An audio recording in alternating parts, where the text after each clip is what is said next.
ওকে দর্শক যেমনটি দেখছেন ব্যতিক্রমী একটি আয়োজন করেছেন ঢাকা বিশ্ববিদ্যালয়ের যারা সাধারণ শিক্ষার্থীরা রয়েছেন ফ্যাসিস্ট কালচারাল ফ্যাসিস্টদের বয়কট করুন যারা গতকালকে আপনারা যেমনটি জানেন যে শেখ মুজিবুর মৃত্যুবার্ষিকী উপলক্ষে সোশ্যাল মিডিয়ায় বিভিন্ন পোস্ট তারা করেছেন যারা বিনোদন জগতের ব্যক্তিত্বরা রয়েছেন এবং গণমাধ্যম ব্যক্তিত্বরা রয়েছেন তারা কিন্তু গতকালকে শেখ মুজিবুর রহমানকে নিয়ে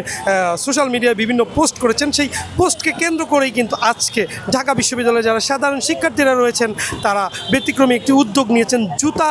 দিয়ে পিটানো হচ্ছে তাদের আপনারা যেমনটি দেখছেন তারা আওয়ামী লীগকে পুনর্বাসন করার চেষ্টা করছে এমনটি কিন্তু দাবি করছেন ঢাকা বিশ্ববিদ্যালয়ের সাধারণ শিক্ষার্থীরা আপনারা যেমনটি দেখছেন এখানে সাকিব আল হাসান সাকিব খান খায়রুল বাশা সহ অসংখ্য পরিচিত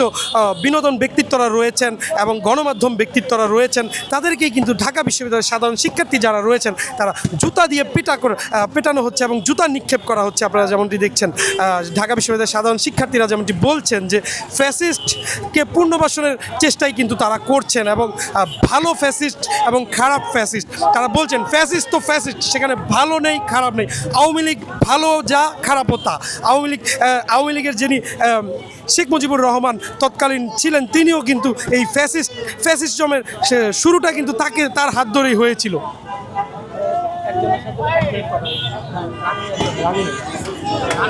দর্শক আমরা কথা বলবো একজন শিক্ষার্থীর সাথে আমরা জানার চেষ্টা করবো আজকে তাদের যে ব্যতিক্রমী এই উদ্যোগ তারা নিয়েছেন